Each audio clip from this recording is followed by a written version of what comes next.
Hello everyone, welcome to this 13th lecture of Maya modeling course for beginners. Today we are going to learn a new tool known as edge loop tool. So till now we know how to create some of the basic objects like this cube, this cylinder, this cone, right? We know how to create this cone, we know how to create this sphere. Okay, we know how to create the basic shapes. But what if you are given a complex shape like this? What if we are given a complex shape which is bending like this and we want to model it?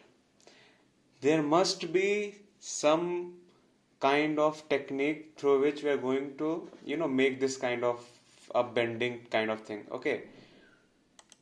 And you can see none of this model will help in making this. Neither a sphere nor a cylinder nor a torus, nothing of this will help. We know one thing which can help is cube. Okay, so let's make this curve. Now we'll make this cube and I will make it to the approximate width of this headphone. But still we are still lacking something because there's a bend here. Okay, it is going that model is going like this, it is forming a C kind of shape. So we are going to introduce you to a new tool called the edge loop tool. Okay, so what this edge loop tool does is introduces geometry to this cube. Okay, let me show you in detail. So go to this mesh tools. First what we're going to do is go to this custom tab, and what I want is this insert edge loop tool in my custom tab. So I will click Ctrl plus Shift plus click it. So this edge loop tool is now here in my custom tab. Now what I have to do is select this object, go to this edge loop tool. Okay, now if it has said to select the edges, so if I click on this edge, you will see that a new rectangle has been added, a new edge has been added here. Similarly, I can add this edge here, here, here. I can add this edge to multiple places like this. Okay, what this new edge gives, it gives us the opportunity to give this cube a bend. Okay, so now we'll bend this cube. Okay, so we will go it like this, do it like this. Okay, just one thing, I will select all the I will select all the vertices. I will move up. Similarly, I will select all these vertices, move up, select all these vertices and move up.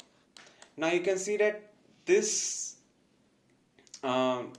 this model has got some kind of curvature, but still you can see that something is missing, like the difference between the distance between these edges and these two edges are not similar. It is more wider, it is less wider. The reason is we did this we modeled this thing just by you know uh, eyeballing. We inserted these edge loops just by checking this, and then just by assuming that it will be equal here, and we did this. But there is a certain way through which we can equally add edge loops throughout uh, this cube. Also, I would like to add one more thing, that if you did something wrong, you can easily press Ctrl plus Z. What it will do is undo the changes you have done. So I will click Ctrl plus Z again, so that I move on to this, when I created this only enlarged cube in this Z direction. So what I want now is to insert edges equally in this direction. Okay, so I click this tool. After clicking this tool, I go to this tool settings. This is the tool settings, and I click on this. After clicking on this tool settings, I select multiple edge loops.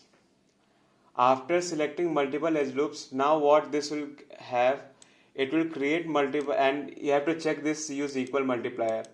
Now what this will do is it will create edges into the equal distance from, it will divide these edges into equal distances. So like this distance is same, this to this edge distance is same, this to this edge distance is same. Okay, so now we want more edges. So now I will increase it by increasing the slider, or by increasing it by typing it here. So I have taken 8 edge loops and I add it here. Now what I want is I want to create this kind of curve, right? So what I will do is I will go to vertex mode, press W and select this vertex, and I have pressed W, so I am in move mode. Now what I can do is move those vertices up. Again I will select this and move this vertices up. Again I will select these, move these vertices up. Select these, move these vertices up. Okay, again select these, move these vertices up. Again I will select these, I'll move these vertices up. Again I select these, move these vertices up, select these, okay, these, and move these vertices up. Now you can see that we have got some kind of structure to this headphone looking like curve. We can also scale it down by by pressing R and scaling it down. Okay, so you can see that we got some kind of structure as seen in this model. In fact, it is scaled here, it is scaled up like this, and it is scaled down here. Okay, it is something like this, and then it is scaled up, scaled down. Okay,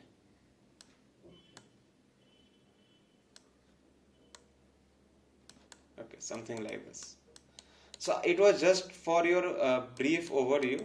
We'll learn more about how to model these things clearly, but I just wanted to give a brief overview how you can insert edges along this cube and create this kind of curvature, or we can create any kind of shape. You just have to, you can't use edges here because this requires some other kind of geometry. Like this earbud will require a cylinder, like this thing required a cube, this earbud will require a cylinder. So every shape requires different kind of things, which we'll learn in the later stages, how to carefully select which geometric shape, so that we can create these kind of models. So I gave you a brief overview how to use edge loop tool to create this kind of structure, because if we don't have, if we don't have this edge, if we delete these edges, and remember one thing, if we go to face mode, by clicking backspace, I can delete this face, I can also delete this face, I can also delete this face.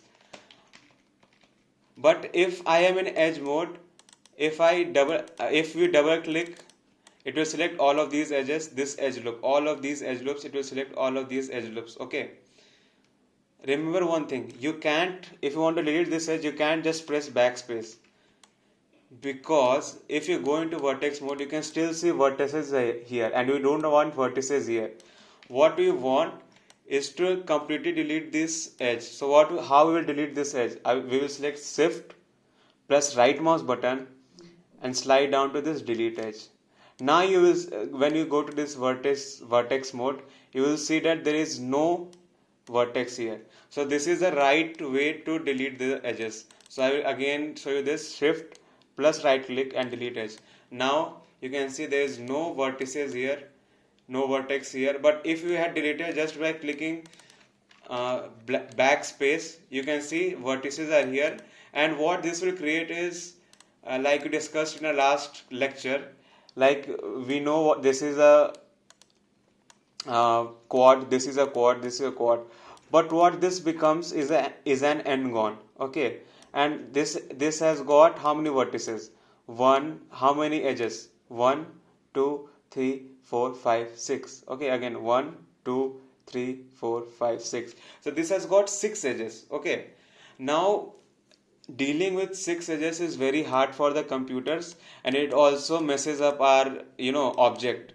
So always refrain from having these kind of edges where we have this kind of vertices lying like this, and the uh, model doesn't consist of the quads and the tris. Okay, we can have triangles and quads, but we can't have n-gons. We can't have multiple uh, vertices more than four. Okay, so try to always keep the edges into into the circle of four or threes, because if we don't have quads and tries, I again repeat this thing because this is very important.